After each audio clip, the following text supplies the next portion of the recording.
Do you prefer Pete or Peter? Pete. Pete. Pete Okay. was my dad's name. Okay. Yeah, Pretty and last name too. It's Petrucia. So Pete Petrucia. Pete Patricia. You have to. You probably one of the only people in the known world that has the name. You Um, know, what's funny is it's become current because Facebook allowed us to figure out that it was Ukrainian. Now, my dad was adopted, so that doesn't mean I really have roots. But it's funny that we have a Ukrainian name. that is funny. That's interesting. If you can see me, I'm half Korean, so I don't look Ukrainian at all. Yeah. So I met Pete when we were at the Fan Expo that our friend was talking about. There was a book. I think it was a book our friend was talking about that we were with the other day. And then we happened to look at the book, and I was like, "This is pretty cool." And then we saw the art for your game that you created, correct? Yeah, yeah. Yeah, yeah. We saw the art for the game you created, and the art, like, for something about that art that immediately got me because it's like it's just so cool. It's just kind of like I don't know how to describe it other than like really good animation, but like also kind of creepy esque, and just everything was cool about it. So Sure. can you explain your game and your art and how you got started with it? Yeah, of course. So, again, Pete Petrucia. My company's called Imagining Games.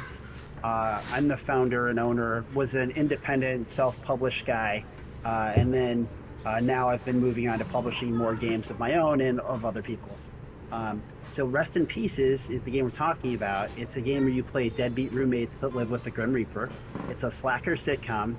It was designed for a whole bunch of cool reasons, but let's talk about the art first. Um, the art is something that's very interesting because it's very Invader Zim.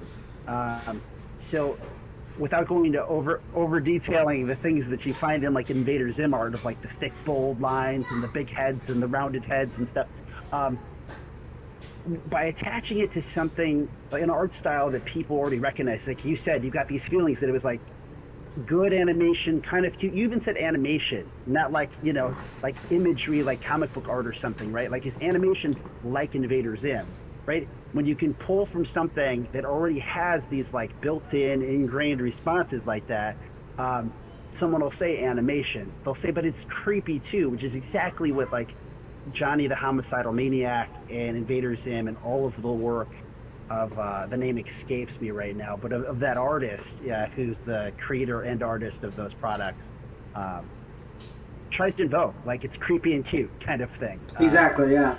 I was kind of going for a Cartoon Network, Adult Swim feel because those were my current references. It was like this because it's a deadbeat slacker game. Yeah. Things like the regular show, Rick and Morty, Mm-hmm. the list can go on. I mean, some of the Yeah. the core ones are like the Grim Adventures of Billy and Mandy, but that's a little Yeah. old now. Invader Zim's a little old now. Yeah. But even It's Always Sunny in Philadelphia. So I was like, the people who are gonna play this game or are gonna be really attracted to it are gonna be people who are like happy to like stay up late, watch Adult Swim, be high on their couch, and just, Yeah. you Yeah. know, them to Yeah. go, Aqua Teen Hunger Force or whatever. Yeah. Aqua Teen Hunger Force for sure. It gave me those vibes when I looked at it. It's the artist is Deborah Campos. We actually went through 3 stages of art with it, which it, for an indie title that's weird. For a more published title, and probably weird too because like that's money that's lost. But you really want to. Games are so competitive these days Yeah. because Kickstarter has just got games that go into retail are there for a minute, right? Like they go in and out because there's so many new games. It's like they can just keep feed. The distributors are feeding the retailers new hot games, right? Like to be the evergreen stick around game is hard, especially these days because like a dime a dozen. But I forgot. I lost my train of thought. But Deborah Campos, she was the main artist. We had 3 artists. Pepperin didn't connect. The second Mm-hmm. artist was a really great comic book artist. Did some cool Rick and Morty stuff that I saw. Brought them in. Timing. Yeah, every working with freelancers and artists and everything's always different. So it was like, okay, it took a long time to deliver. It was really good, but again, it didn't like Steve. If you would have saw it, you would have had the same reaction, right? Like, Yeah. you Yeah. know when you nail it, and sometimes you're just like, that's good, but just when you didn't nail it, right? So Yeah. as soon as we found Deborah, which was on a Facebook page, had a little bit of like one of those like an art Facebook page with a little banner. My social media person at the time saw a little picture in the corner that was like Invader Zim, and Mitch has got a great eye for art direction, and was like, I don't know why. He just was proactive and was like, hey, I got this one image. Could you try drawing it like that?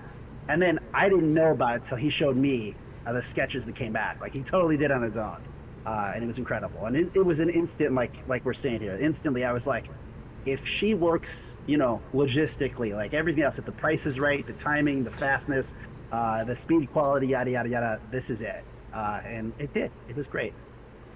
Yeah. I recommend her to anyone, but unfortunately, artists are very, very perfect for one project and then totally not right for a different one necessarily. So Yeah. unless you do all fantasy or all the same kind of thing, Yeah, exactly. Yeah, it was funny because I got like the vibe. It sounds funny. It sounded fun. So let's talk about like game saturation because you talked about it already. There's like so many games, like new games on the market. There's always like 1,000 new ideas. Everyone's got a good idea, but only a few of them stick. And like when they do seem to stick, like Settlers of Catan or whatever the case is, like that saturated market to begin with. And how has that been? It's interesting because that seems like I've been getting that question more often lately. The market is just incredibly saturated, as you're alluding to, but like people don't understand like how saturated. Like if you just talk about like game stores, like the products that go through game stores, literally like 10, 15, 12 years ago, maybe 8-ish, like when Kickstarter was not crowdfunding, really wasn't a thing yet in 2013 or something. These stores were seeing like 600 or 800 new products that were available to them in retail. Now, there's a ton of products that don't go through a distributor and get there, like because the distributor, they don't take any chances because they have low margins, so they're the gatekeepers. 600 to 800, okay. So like in the last 5 years, when Kickstarter really started to become more a thing, that number jumped to like 6,000, and then 8,000, and then 10,000. And we don't have good numbers because of COVID and stuff anymore. Mm-hmm. But I mean, like we're talking like it went 10 to what? We could even say 10 to 15 times the amount of product in the industry. Like any business, right? Has to adapt. But like when it's that exponential, like there's no way for most industries to grow and adapt fast enough, right? Like all the institutional knowledge is lost, like wrong, is incorrect. We see that with the supply chain, without like making this all heady conversation. Yeah. The supply chain, because of COVID, fucked everything up, and then all the prices just keep going up because like the industry really can't. It wasn't modeled to deal with like having to pay China twice for every trailer cart that you need, cargo container brought to the U.S. Like it wasn't built. It was built on a transaction of like, cool, I want something in the U.S., I pay China, then China pays for it back, and that's how they move the trailers back, cargo containers. But like when it became like there's no demand for them to go to China and all the demand to go to the U.S., suddenly it was like they're like saying, well, you can have one, but I'm going to charge you for it to go back and forth 4 times, and I'm going to charge you. And you're willing to pay because some people are. Yeah. So there's just been weird stuff, especially COVID. But Kickstarter, COVID have changed the idea of some of these problems with the industry. So saturation, like the game store owners, they tell you like, so the distributors will tell me a little bit about what they think I should buy, what I should stock, what's selling, but I go to conventions, I have some, publishers that come to me, but like they had established patterns, especially if they've been doing it for 10, 20 years, like, hey, I play so many games at Gen Con, I go to Origins, I learned about a dozen, 20, 30 different games. Maybe I go to the Gamma Trade Expo and play a bunch there. And so I find the 50 games that I'm going to bring in out of the 600 a year to put on my shelves that I know and I can teach my staff about. But when that became 6,000 or 12,000, they're just lost. They're completely lost. And then COVID, when they no longer had any of those conventions, those people, that interaction that they relied on to learn stuff, now they're like flipping through magazines and asking their distributor, and that really waters things down. So that's the big conversation there, is like the real money has often always been through retail, because through retail you can get orders for like 500 to 1,000. It gets a lot of stuff out of the warehouse. But now, because Kickstarter is so successful, there are plenty of people like Lightning Source, print on demand. They didn't even care about offset print runs, so the quality's way down. They don't care about distribution. They're playing that game. Just they're like every year, here's like a $300,000, $600,000, $1 million Kickstarter. You know, do a couple of those a year, they're plenty good. So we're seeing a lot of companies do that too, because of the saturation, because of the general difficulty, just because they can make that much money in the front. So there's twofold there, right? The game store target saturation, and then there's the plenty of people who are now moving along the side and just being like, you know, forget that. I'm not Free League. I don't, you know, they're coming to me for Free League. You know, like I'm my, you know, those in 100,000 whatever plus Kickstarters. You're making plenty of money. You can really kind of sit on that, and you could print and create based on those numbers to make sure you profit, right? So that's interesting. So let's talk about the convention part of this. So you mentioned COVID kind of shot the conventions for a while.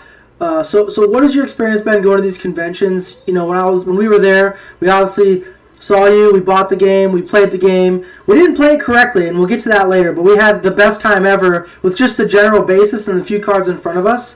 Yeah, that's the best. That's what, you know, like the RPG Academy has been, you know, like their motto, which I'm thinking of them because they have a Kickstarter going.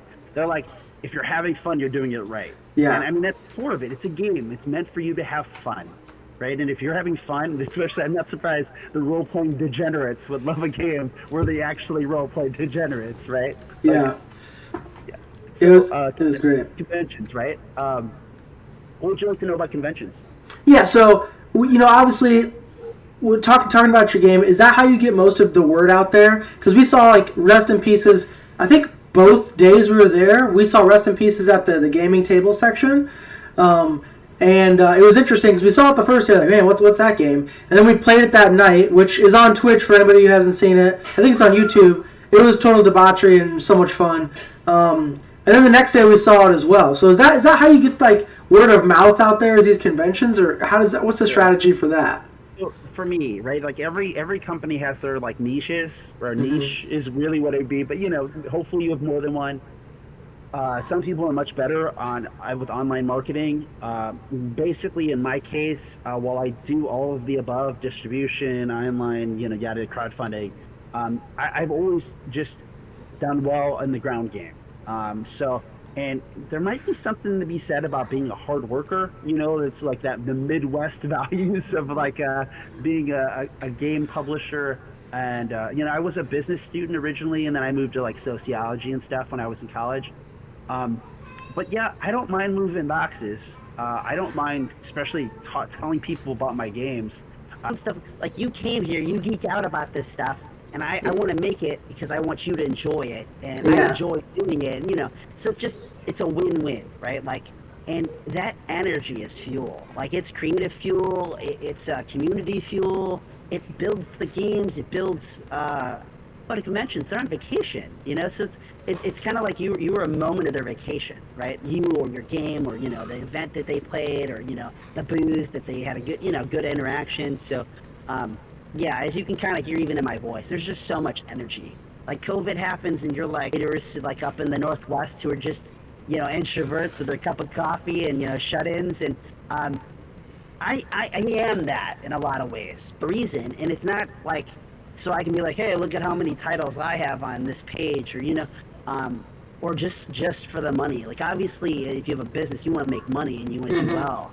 But, like, you know, it's the people playing the games and the people going, hey, this is exactly what I needed, or hey, my spouse tried this, or, you know, it was my first role-playing game, and that's the stuff that makes you go, you can't wait to get to the next show and the next show.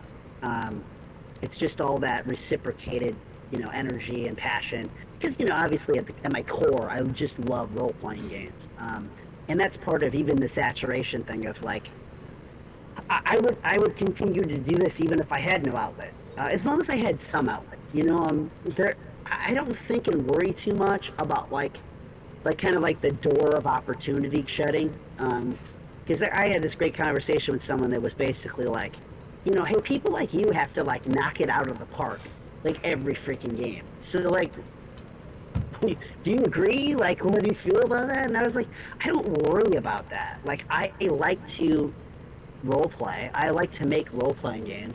I naturally want to innovate on things or problem-solve the stuff that customers are telling me. Like, oh, I wish I had something I could play, at any time. I wish I had something that I could get my friends into. My spouse really doesn't like sword and sorcery, or like, I don't want to read all this stuff, So I just keep tinkering. I keep making stuff that I think people want, and then trying to find get them to find it, right? Because that's hard too.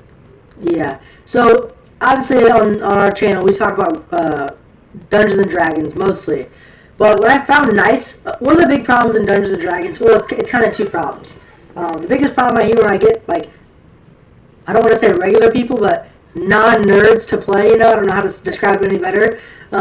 But like people who, are like really fun people. Like I do jiu-jitsu and I have a lot of friends in jiu-jitsu. I'm like, do we have to play this game? You don't understand. It's not what you think it is. Because they're really not nerds, So two things I hear all the time is like, it's too nerdy, which I hate hearing because, when you're playing it doesn't feel nerdy. You're just playing, And then two, they say it's too complicated. But your game is like, it's just like, well, everyone can understand boards and card system, which yours kind of has, like, oh, I have a card, it's really easy to understand. So, even for us, even though we weren't doing it, we were doing it like 98% right, but even though we didn't really care, because like we're role players to start with, so like, okay, we had a DM or a GM, whatever you want to call it, and so the Grim Reaper's your roommate, and we just started, playing off the cards, and it was a lot of fun.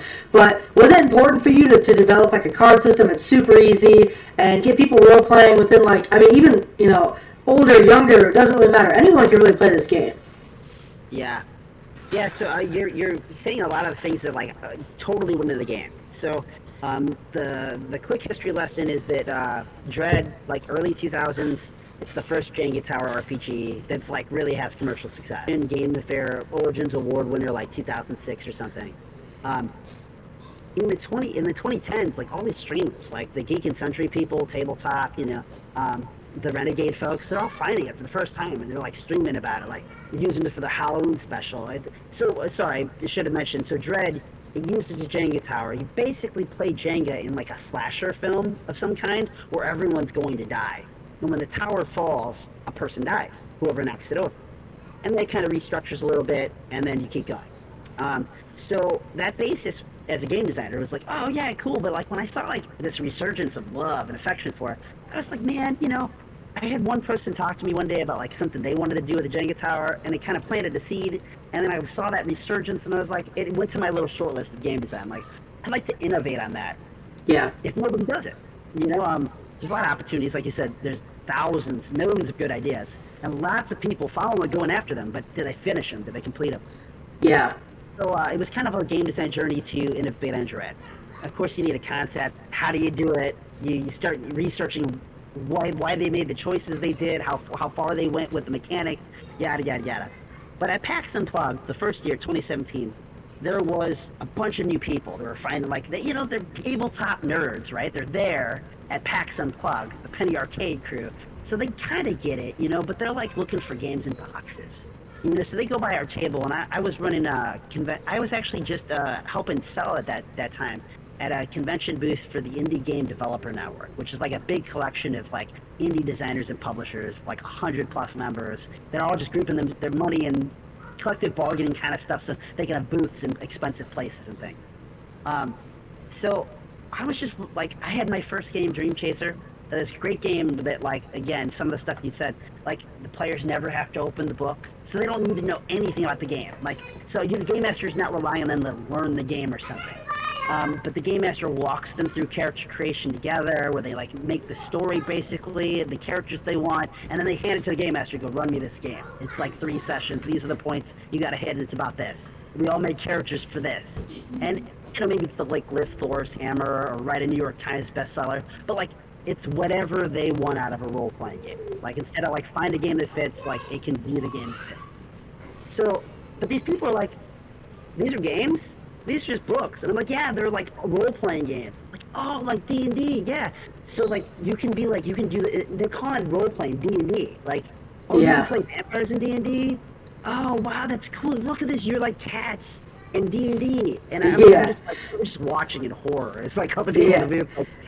As we're like, are we old? Like, what happened here? And I just realized, like, they needed something they could go play now in the hallway. A lot of people were looking something for them and their friends for fun, right? They were looking for games in a box. And it just got me thinking of stuff like, hey, that Jenga idea that I had, people love Jenga. They love the idea. It's tactile for a lot of people. That's approachable. They want to touch it. They want to play it. We put all the rules, cards, and we go, oh, we can do this right now. Yeah. Just mental things. Cards are fast. So this combination of things just builds into the next game concept, which leads to eventually Rest in Pieces and so on. But yeah, again, just kind of hitting my highlights of like, you can play it with no prep, right? You can literally read the rules of it. I mean, like if you're being slow, maybe it takes 20 minutes, right? But like, you could probably, like, especially if you've played before, like role-playing games, you can gotta like whiz through it in 5-10 minutes, be like ready to go and run it for people. Characters take like a couple minutes. There's dry erase cards. Like, you don't need to print anything out. Everything's in a box. You use cards to like give yourself a dead-end job, an odd hobby, daily object. Some people just dish them out. They don't even read them. They're just like at random making a deadbeat, roommate for their game. It's got scenarios for you to start with like 3 ways to escalate them. But they're simple. It's just a little card, like a summary with bullet points. So it's not way too much for you to do like on the spot. And it can play in an hour, which ultimately is like another one of these things. A lot of people are like, oh, I don't have time to role play. Yeah. You know? You need the game where they could literally be like, oh, yeah, well, hey, we're all here together, we should do something. And that role-playing is never the answer. Because, like, you have to be ready with characters and in the same place. And, but I tried to make that possible with Rest in Peace. So you can play more than that, right? But it's like, but you can play it in an hour, which is a selling point, too. So Yeah. kind of what we talked about, the big theme has been more and more like, it's like Cards Against Humanity, the role-playing game. Like, people go nuts, they go wild, they start one-upping each other, doing more and more horrible things to each other, and then it blows up in the end, right, with the tower falling and something horrible happening to someone, but us making fun with it by all, like, kicking them while they're down and adding to it to make sure it's like this, insane, stupid, hilarious, gigantic problem thing that happened, and then it's over. So, yeah. I said a lot of words, but I'm really proud of it. Obviously, it was so cool when I met you. We just got nominated for Best Rules at the Emmys, which are like the RPG Oscars. So like when I was at Gen Con, I got this sweet-ass certificate and the, beautiful glass holder, and everybody walks by, they're like, oh, what's that? And I'm like, this is one of the 5 games they can say they're nominated for Best Rules in this entire building. And, it's a great way to start.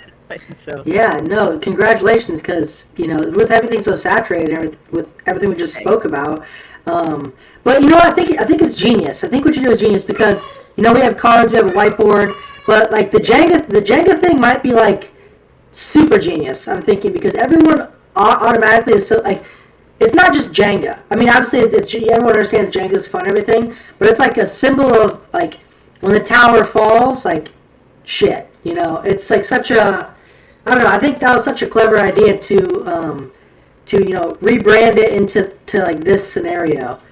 Yeah, for the listeners, like, you have a 2-color Jenga tower, basically. It comes with the game. It's in the box, which is nice because I can give you, like, the coolest, Jenga holder, tower block holder sort of realignment thing that's out there. But it's got 2-color blocks. So deadbeat roommates aren't always evil. But, they can be, but they're not always. A lot of times they're just not thinking about other people's needs. So the dark blocks are when you're actually thinking of, like, when you're being selfish. Whatever you're doing, if you're being selfish, you try to pull a dark block. And if you're thinking about other people, like your intent is actually caring or considering other people's needs, you go for a light block. So your choices right off the get-go are always limited. And then when more people are playing to one or the other is reducing your options, which leads to cool character moments, especially as it progresses. Because eventually, like, people, if they're the goody two-shoes or the people who are always mischievous, they may have to either change or role play to a fault and let it be the thing that knocks the tower over, because they're going to run out of good options as one basically dwindles down. But the cards, there's these middle finger cards, because deadbeat roommates, you live in a cramped studio apartment, so you have to have problems that are, like, really becoming other people's problems. So you have these cards that are kind of like screw your neighbor cards. They give you, like, a one-time instant that kind of breaks the rules of the game, or interrupt, I should say, because you play them usually on other players, and you do it at times that suck for them, that either add to the laughs, or put them in horrible situations where they may not even be able to refuse, depending on, because the blocks you take from the tower, you keep them, use them as currency, So my point here was also just mention there's a handful of little different things we did that do innovate on Dread, but like make this like sort of a little more competitive, a little more fun, a little more angsty, a little more at each other. More likely for the person to your right or left to be like egging you on as you go to pull a block, which is the kind of thing I wanted them to do, right? Yeah. Yeah. So, what were the awards called again? You called it the EPSIs. What were they called? The Ennies. So there's a really popular blog site called EN World, like EN World. Mm-hmm. And they branded a lot of stuff. It's actually by, I think, Ross Morrissey, if I'm saying the name right. He's out of the UK. So they started them like 20 years ago, 23 years ago or something. I don't remember, something like that. And basically just a few years ago, the Ennies actually bought themselves out of EN World outright. And now, dropped the EN capitalized, Ennies, knees, and have just become like capitalized the Ennies. So it's Gen Con's award show. So when you go to Gen Con, which is still kind of the mecca of RPGs, of role-playing, while there's a lot of similar conventions that have more people because they cater to whether Comic-Cons or pop culture or board games more so or something, Gen Con is still held that sort of like, at the core of this, we still try to be the RPG show. So, anyone pretty much goes to Gen Con when it comes to like industry people and publishers. We make a killing. Like it's also it's like our Christmas too. When you go there, because people come to buy all the things, right? And if it's the RPG show, they buy all the RPGs. So they hold the Ennies on Friday night over at Union Station, which is like an old train station.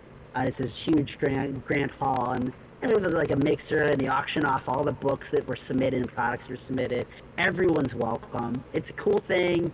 They got like intermission. There's an open bar where you can go buy drinks in and out, and it's cool. You just kind of watch people go up on stage, and there's people like me who you hear them go, okay, the silver winner is such and such, and I'm like, oh shit. Because I'm like, oh, the game's changed. All these people might win the gold, but I thought the silver was going to be the shoe-in. It's a great time, and it's fun, and it's neat to see, and it's a chance to honor, excellence in role-playing games. There's some other great award shows that are like the UK Fan Expo, and UK Trade Expo, and the Origins Awards.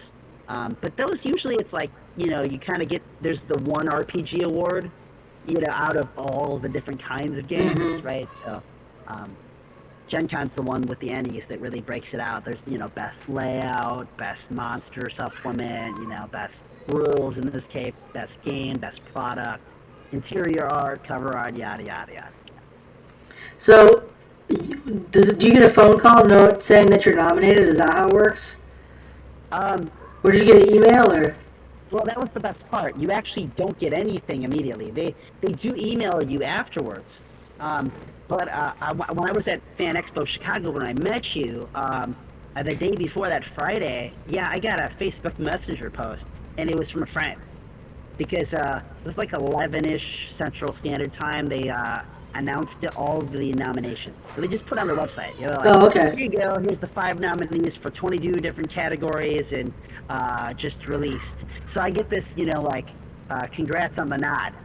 Like Facebook Messenger thing. And I'm like, what? What are you talking about? And in my head, I'm like, oh my God, I'm at the show. Totally forgot the Ennies are coming soon. But there's like the Indie Groundbreakers about the same time. So I wasn't sure, right? But I was like, my head was like, oh my God, I totally know this is coming, but I just wasn't thinking about it those few days, right?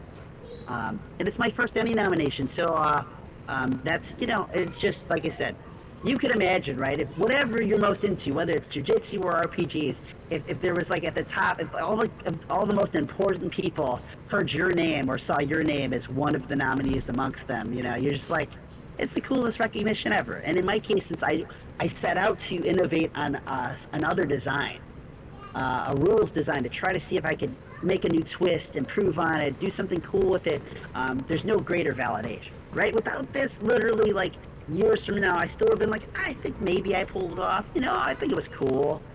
But you can be your own worst critic as a game designer or a writer or anything, right? So you'll get people who love it and people who don't. but having this certificate and that honor and that praise, it's I don't know. It's like you can't take that away from me now. You know, like I'll get all that other stuff, but I know I did a good job. Is kind of how it goes, right? Nothing's perfect, but I did a good job. Yeah. So you kind of talked about validation. Can you explain like the moment you kind of found that out, what you were feeling? Because we talked about you went to business school, then you did sociology, then you came out and you started in the industry. Yeah.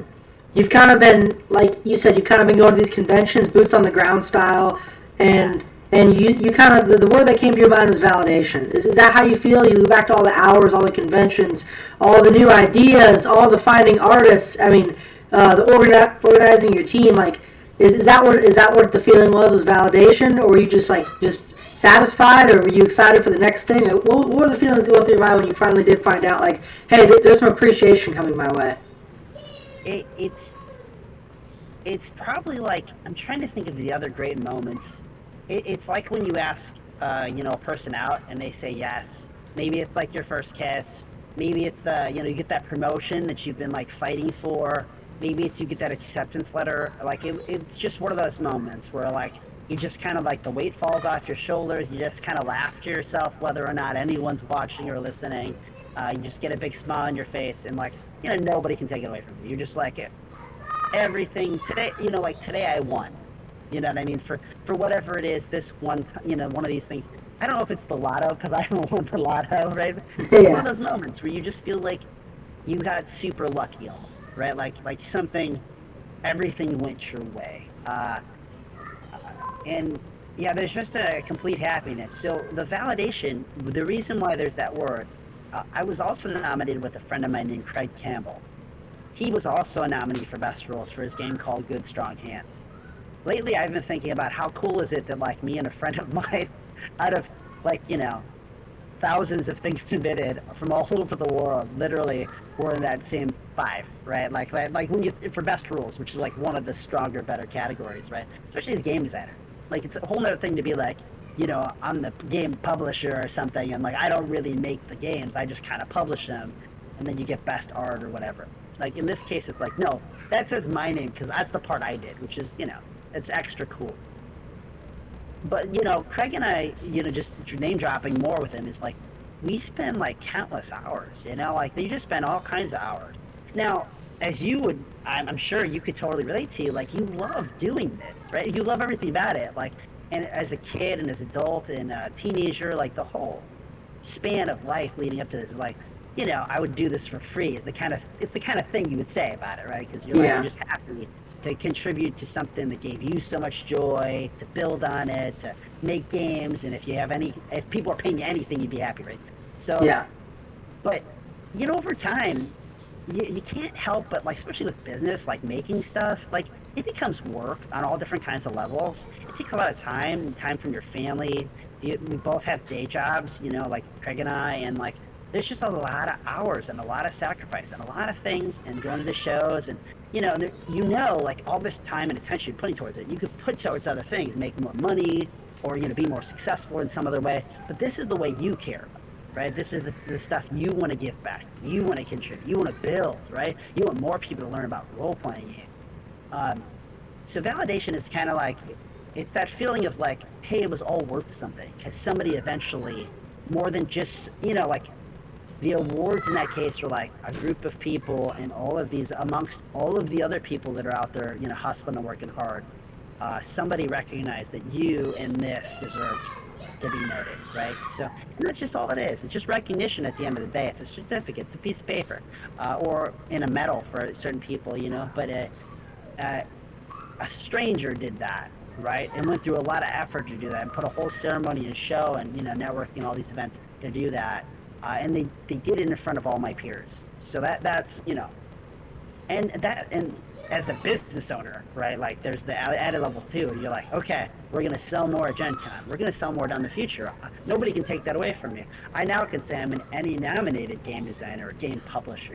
These are all things that also, as someone who buys role-playing games. Mm-hmm. As you go to places, there's always the like, I can't read the game right now. I can't read the book right now. Yeah. It sounds really cool. I like this, but is it any good? well, it's nice when you have, in this case, it's like I have a little cheat sheet. It's like I put it in front of you, like, oh, well, obviously it's got to be pretty good because these people gave them an award. So, Yeah. Yeah, it's absolutely. a level of validation you don't usually get with role-playing game products. So does it get... Question, right? It's just No, no. It's funny you mentioned the promotion thing. I just got a promotion at work, so I was like, what? Yeah. I mean, I'm sure it'd be something like that, right? Like, Yeah. Next belt, whether it be purple or black, something deeper down the line. That maybe early on you were like, I don't know if I'll ever get that far. You're like cool blue belts or brown, whatever you have in your order. But then eventually you get to the end, you're like, wow, I can't believe I got here. But like, I'm never gonna be a black belt. And then, Yeah, it's probably similar. So did that moment, did that give you more motivation to do the next game, or are you kind of still in the? Okay, all right. So what's next? Do you think? Well, that's the thing, though. Is like there's always a lot of pans on the fire, whatever you call it. Yeah. So the weirdest thing with Rest in Pieces in the time I'm in now was just that, like, so we've been working on Chew, and Chew is really what's funny is has overshadowed Rest in Pieces till recently. Because Chew is based on one of the most popular, most successful Image or indie comic books of all time. Made by Image, it's my first intellectual property. We get to make something based on some other, IP thing that exists. It's a foodie crime drama about like a world that's not too different than ours, where like the H1N1 bird flu basically like killed over 100 million people. So how that changed in this weird, crazy, zany world was that like the Food and Drug Administration became like national security. They became the most powerful law enforcement agency when they outlawed chicken, because the bird flu and chicken was like the main culprit of passing it around eventually. All the chicken joints closed and stuff.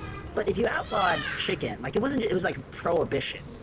So like people started like opening like chicken speakeasies, drug dealers started like egg dealing, the mob and stuff is chicken trafficking. It becomes like a whole thing. There's like government unrest because everyone's like, you can imagine today, like we got rid of all like chicken, egg related dairy. Like it breaks like heirlooms are gone, like milk, everything's gone. Cake, and all these food substitutes would have to be made.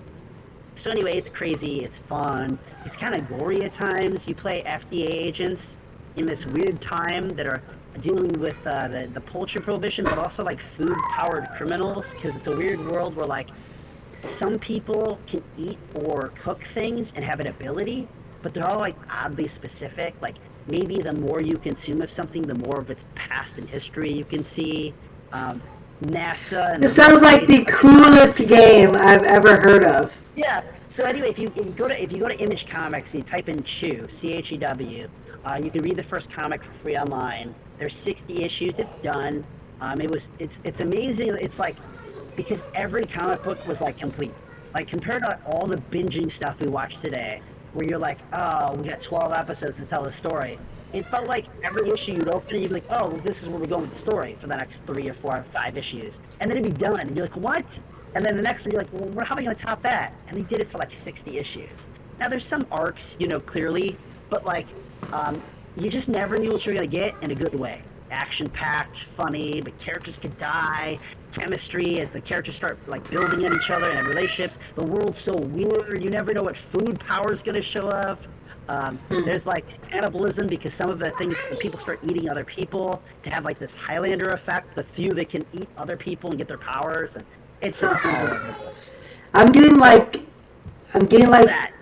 I'm sorry, I apologize. I just went all over Chew. But like, so I've been living Chew for like a year. Mm-hmm. And Rest in Pieces, because of COVID, kind of got shelved an extra year than it was supposed to, because it just was behind because the supply chain.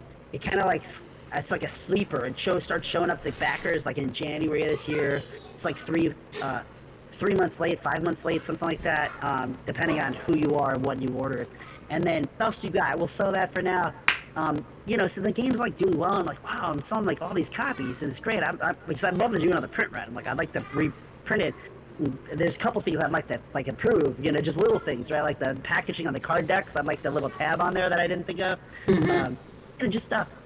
And then like we get this nomination, and it's just like I kind of like, it's kind of like, okay, turn off the chew lights for a little while, and like Rest in Pieces is getting a lot of attention and a lot of push, and it's weird as a designer publisher because you are moving on, you are working on other stuff, because whatever your Rest in Pieces like was done a year and a half ago, right? Like, so I've had a year and a half working on other stuff, so it's just wild. Whenever you get something, clearly that's been done for them, the people who made it for a long time. So, yeah, I've been living in Chew World, and now I'm like just totally re-immersed as we're trying to finish punching that out. So. Yeah, that's interesting. So the answer to that question is you already kind of did move on, but the world kind of caught up to Rest in Pieces then. Yeah, and it's so cool because like there was the Rest in Pieces Kickstarter, like we did in October of 2020, which was like right before the election. But it was like the Trump Biden election. It was so divisive. It was so crazy, and because of the COVID year, like so many people checked out of social media at that point. Like everyone was ramped into social media, like in the beginning from March to the summer. But then politics got so divisive, and COVID had lasted so long, and people got sick of each other. So it's hard to find people. That October still should have been hot for RPGs, but that October is weaker because like the politics was so divisive, and Trump was everywhere, and it was just like such a big thing. So the game got overshadowed quite a bit, and it was hard that I'm trying to sell a slightly competitive, RPG when everyone's so angsty and mad, and at a time during COVID when people are like loving that in the golden age to role-playing games they can play online, right? And I'm like, here's a game where you gotta touch blocks with each other, So the game underperforms. Like I thought for using people like be able to physically see it and buy the thing and play it, but then it underperforms. And then you're kind of like, and then I know the Chew thing's coming, so that's even why I put it out in 2020. I was like, because I know Chew's coming in 2021, the Kickstarter and all that stuff. So I just timing-wise kind of like, all right, it didn't take too much convincing for a business partner to be like, just do it now. Yeah, and then now it's like, we have stretch goals. We have like expansions that are written, more character decks for like new people to live with and new paths and new problems. So like didn't get made. Like one of my favorites is Michael the Archangel. He lives in like a penthouse that's like a penthouse suite. So unlike all of the other ones, the problems with this roommate are like the things you would think. Like you can't touch anything. Everything's too pristine, too orderly, too perfect. And you're degenerate to be roommates. Yeah. For some reason, probably out of the benevolence of Michael the Archangel's heart, are allowed to live here. But like no one would want to, so it's like it's an interesting twist on all of the things. Usually the roommate's kind of shitty and things are dirty and disgusting and gross, and then this one is different. And some of it's like Michael's got a business, but it's usually like much more likely like you guys break and mess things up in ways that like can't be fixed. Yeah. And you kind of deal with it. There was a Samara one, which is like the ring, like the well, the girl in the well. Yep. And it came out so solo-oriented, like one player, one GM, that I was like, I really wanted it because it's a female frenemy, fiend friend, whatever you want to call these, Death, Karen, like these four instigators. And I wanted a female, but like, it was so like weirdly like one player that I was like, okay. And so there's a handful of these, they just got shelved. So obviously, as I print more, if and when I get that opportunity, it's real easy to at least throw another one in there because, like, hey, if we're gonna do another print run, like, might as well get something new for people. But people have been clamoring for a kids version, which I totally get. People have been asking me for that even since they started playtesting it, right? Which needs kids don't understand roommates that well, so like it needs a total reskinning, like. So I've been thinking of like some costume quest like kind of thing, but yeah, and there's a couple games I really want to make. The COVID also like kind of stalled some of the money coming back, right? Because like my business was kind of so ground oriented, like we said. So I did okay online, like better than I was previously. And I did some conventions like when other people weren't, like towards the end of 2021 and stuff.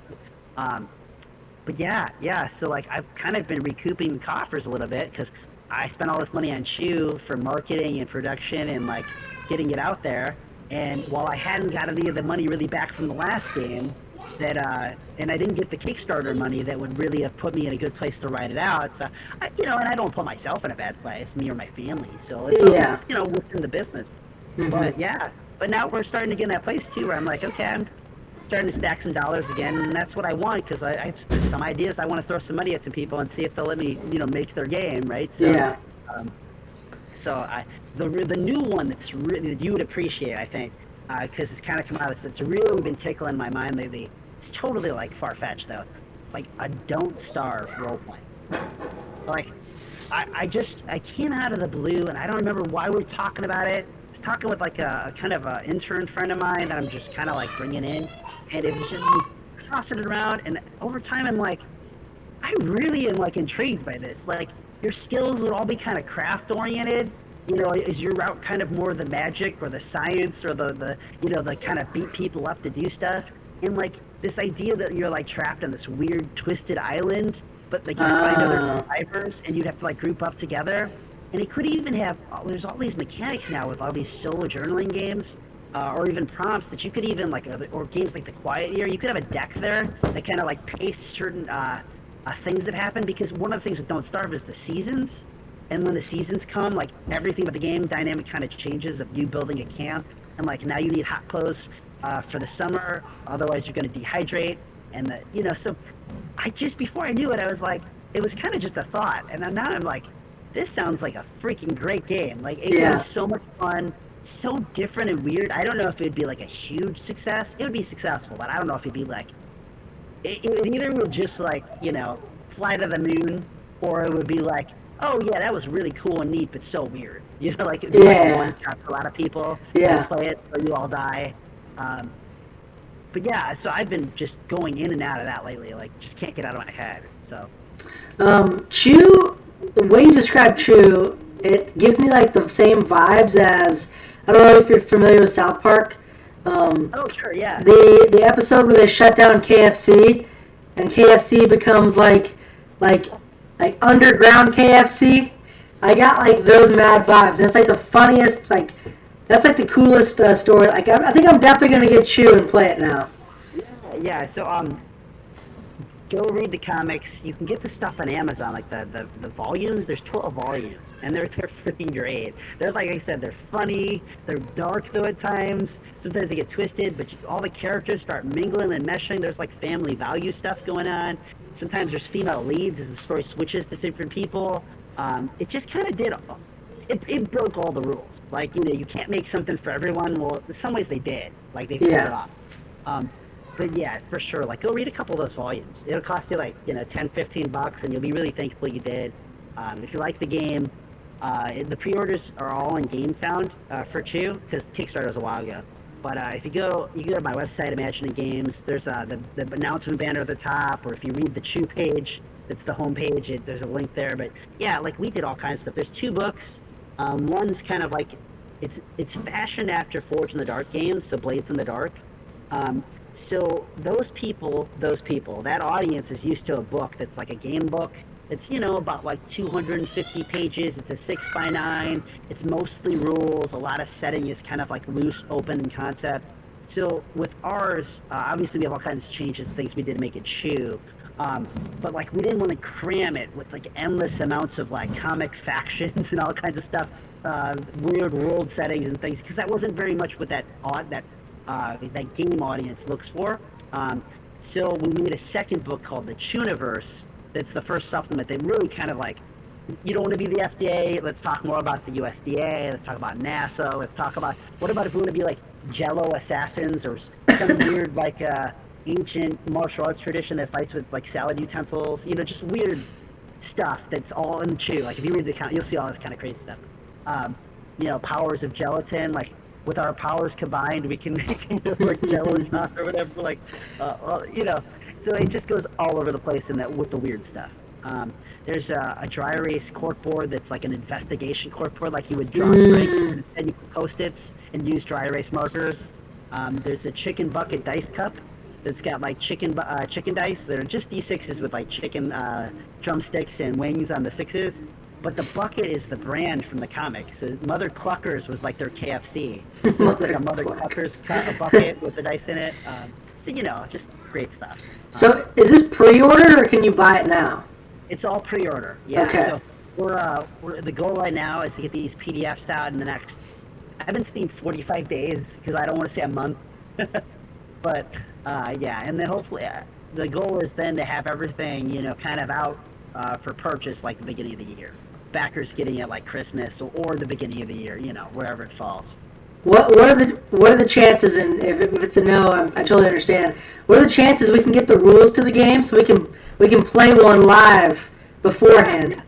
Because I would love to run that game for. I have a really good D&D group. I would love to run it for them because I think they would take this and like totally go like they would love this. Yeah, it's awesome. And just the tip in too, right? Is like it's got like a sort of investigative core concept because you're kind of like every game is a mission. Like you have a shitty boss who's gonna like call you all in and be like, all right, here's your next case, and berate you and belittle you and hand you the case file. And then with the court board, it kind of sets up the three, trying to figure out who the suspect, the method, and the motive is. But with that, it all comes off like, oh, well, this is important. We got to get to the bottom of it. But you're really FDA agents. You're kind of above the law. So, like, no one really is going to hold your feet to the fire, and you can really get away with murder. The real core of the game is you play quirky characters that have, like, weird... you all have traits that are, like, food-themed of, like, maybe I'm very vanilla, or I'm a jawbreaker, or a tough cookie kind of person. And you play... You don't have to get to the bottom of any case. Like, literally, you can, like, phone it in at any time. You could, like, blame the intern or, create reasons why with somebody else. And it all adds to the fun that at some point along, anytime the game derails, it's like life. Because the point of the game is really you're living the life of these quirky characters and this crazy responsibility and this weird world who have weird shit already going on in their own personal lives, who are, like, juggling it. And at any time I'd be like, dude, I'm trying to get to my, like, daughter's recital, and, like, this is totally cramping my style. Can you take care of this, and I'll be right back? So you were always weighing this shit out. So if you like the idea of, like, it being chaos, it's a wonderful, wonderful game. And like Rest in Peace is totally on brand. That, like, people just do the craziest things. But no, it's not necessarily as... kids aren't exploding within 90 seconds of the game starting, like Rest in Peace sometimes. But yeah, there's a lot of, like, cars flipping over and explosions and people ending up in places that they shouldn't, and a lot of, I don't know why, there's brothels and hen houses, and yeah. Why wouldn't there be? Yeah, I get like I've to become lately, like, I give people the freedom to go to places that they want to go that are, like, usually, too mature, right? So, like, my branding is becoming this, like, mature themes for immature play, right? I can find, I get the appreciation from Chew as, like, the GM being, like, the police chief who's just like, get your ass out there and find the chicken, goddammit, click, and, like, having a great time with it would be so much fun as the GM. Yeah, well, that's exactly it. Like, every case starts with you meeting the boss, because you're, like, in the back cover of the core book, there's 3 looming bosses that are basically, like, who are the bad guys in Chew? The bad guys are, the ones that are, like, the villains are almost your supervisors. And they're the ones you don't get rid of, right? They just keep going on. You keep seeing them. So, like, I really love that the back of the book there's, like, 3 looming supervisors. There's crazy villains and bad guys, right? But, like, at the end of the day, you start every mission with basically a briefing, and you end with a debrief.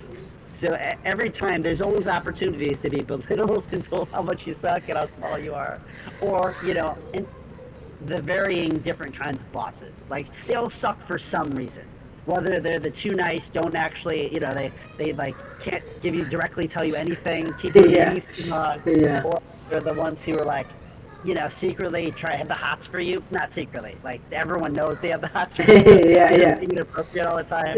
Or, whatever it is. They're just, we have fun with it, right? Yeah. And every character's got a trouble. So you have some personal problem that's persistent that the game has mechanics to keep bringing back into play. So it's kind of almost like a tipping your hat to Tropic Thunder. Have you seen the movie Tropic Thunder? Yeah, I love that movie. Well, like the TiVo, right? Like, the TiVo thing is, like, going on it's the side. It's like a C plot going on the side is the manager who maybe finally has gotten too big for the star client of yesteryear. But hey, if it wasn't for that star client, I wouldn't be who I am today. And then like there's just nothing to do with the main plot. Yeah. But at the end, there's a lot of phone calls that happen right at the end. Like he shows up in a place where like these people are like lost in like some horrible jungle who are like actors, not actually soldiers. And like somebody's shooting a rocket at them, and the guy's like, "I got your TiVo," and like throws it and ends up deflecting the missile and exploding the TiVo. Yeah. Like, it builds to that. Well, that's like every character's got something in Shu that is going on the side. That occasionally one of the consequences is like maybe it's the phone call. Like you just keep getting like some random person who does not believe that you're not actually the person they're calling, and then just keeps calling you at the opportune times till they come find you, and then you don't know who they are. Right? So these things that explode over time, that eventually the B plot sometimes supersedes the A plot. Yeah. Helicopter parents that actually show up on the crime scene when they've seen you on the news and they're worried about your safety. Yeah. One of my favorite con ones is the first time you utterly fail, the person or animal or thing that you see, you fall madly in love with. It's a proactive con-based one, right? Because, convention, you don't have as much time to build.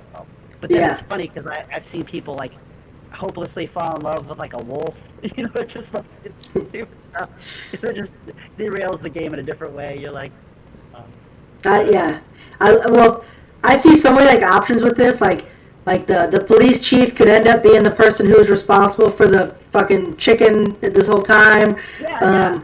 But what's really funny is we talk about this in D&D a lot, but I think you take it to like a whole different level, and that's complications in Dungeons and Dragons. Like I ran out of bullets, or any small complication actually enhances the game instead of hinders it. Otherwise, people would just go like, screw this town, we're going here. But you do like that to like the 10th degree, because it's like 1,000 complications and they're ridiculous, and good luck finding the story plot, and that's where it's like the most fun. Yeah. Well, and what's nice is like these kinds of things that kind of go to 11. One, they kind of let them break out of the box. You see it with Rest in Pieces too. Like once a few people start going gonzo, like just going crazy, then everyone else is like, oh, that's the game we're playing. We can all go crazy. Yeah. I didn't realize that we were going to be murdering this person. Yeah. We're going to murder this person. Oh, you got a butcher knife?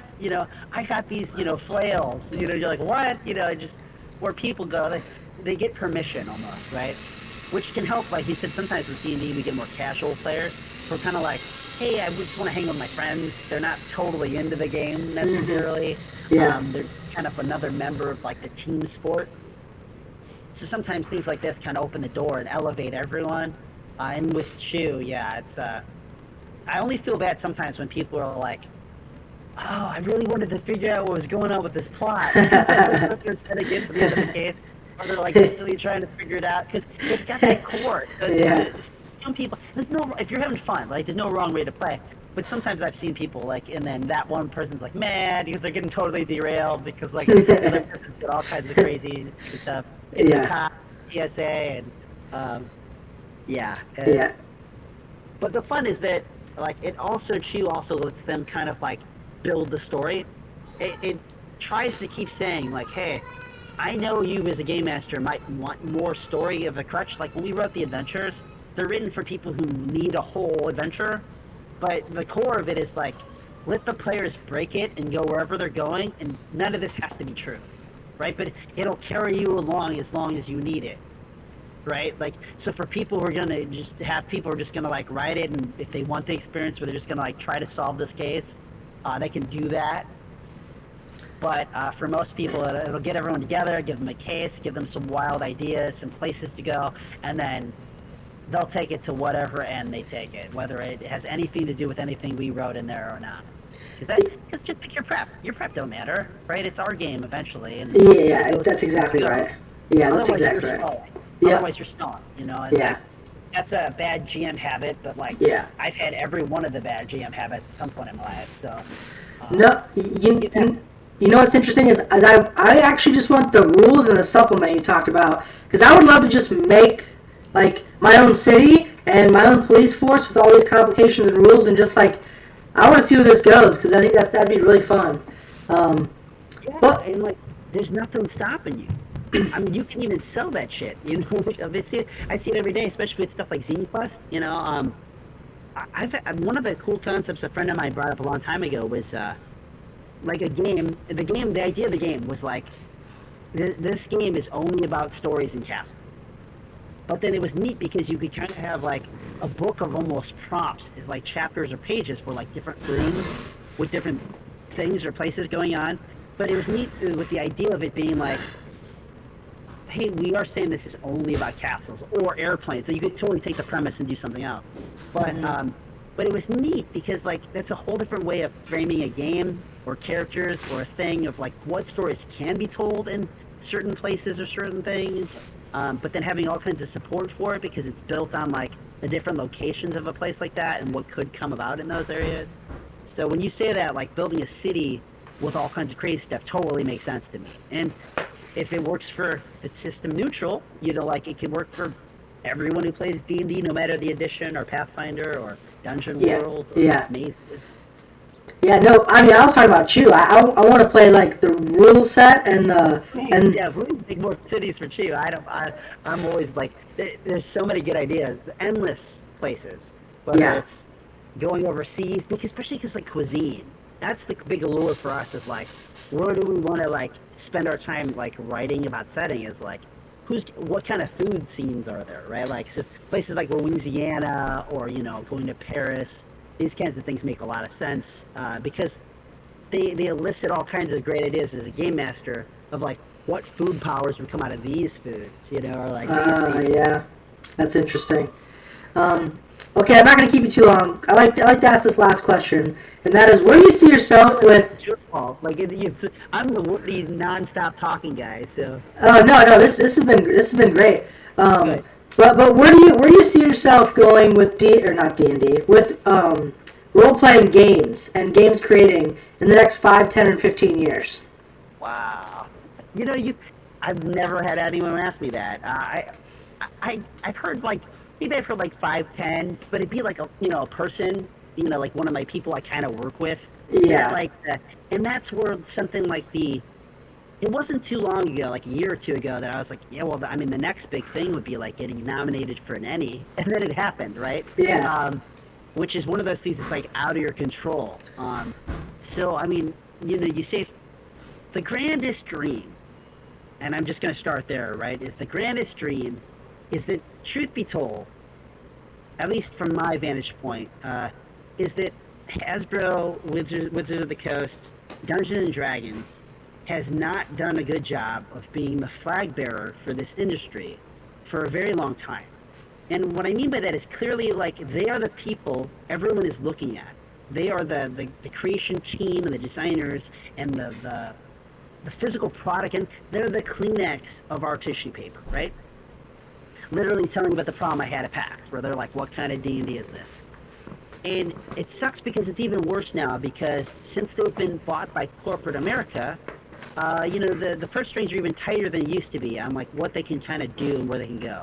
Now, thanks to stuff that's like outside their purview, like actual plays, they really expanded the market and blown up the audience and like carried a lot of us further than we were.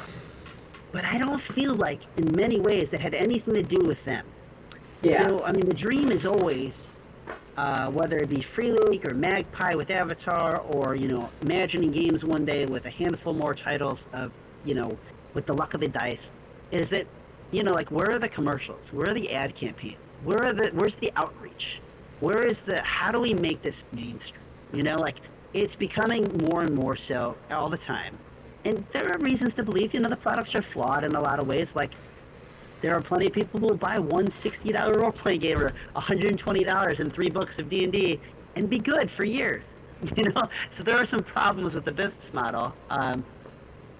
But yeah, the dream is always like, as you and I can imagine, like of being people who love role-playing games, who are trying to give back and build for the future, when every day cell phones and TV shows and everything is stealing all of your attention and dollars, right? Like, how do we compete?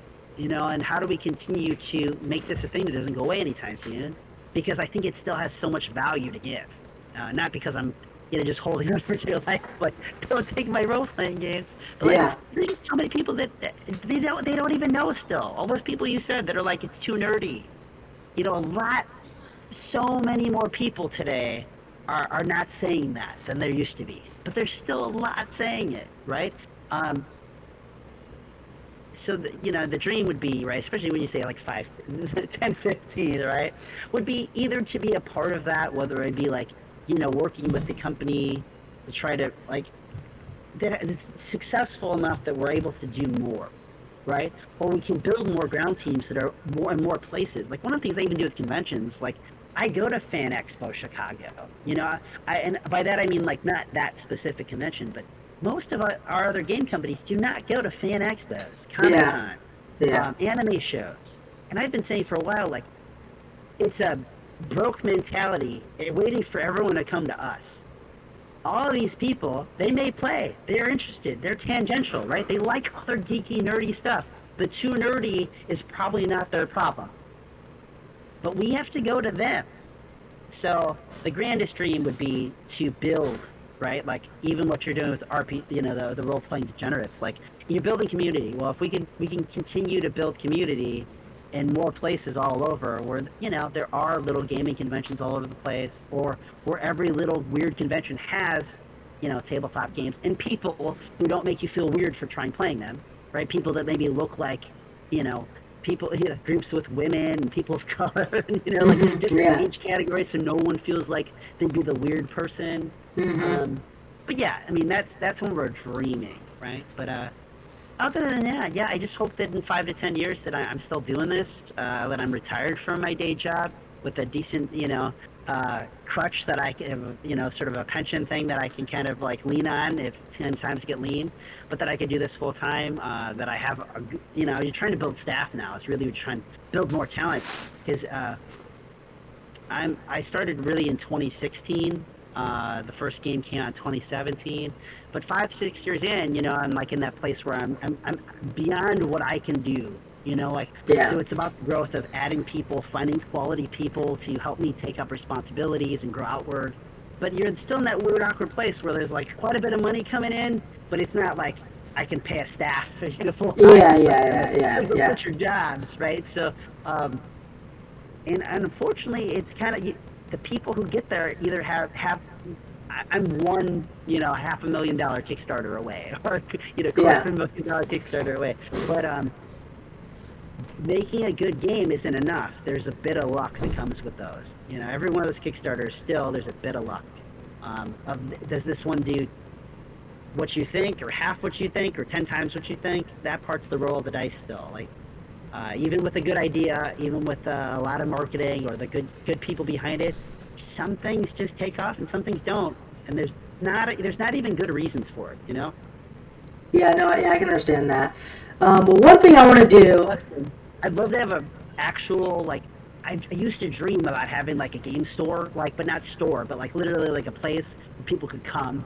And like we'd actually be working at it that looked like a game store. That you could have things where it'd be like, you know, groups coming in, and lectures and lessons, and whether it's like painting or, you know, but having a community center, basically, right? People who work better with teams around them, who could, you know, but it sucks because I'm a product of game stores, but like that's kind of dead. People are all over the world now, and it's hard not to be Zoom calling to do this kind of thing, so.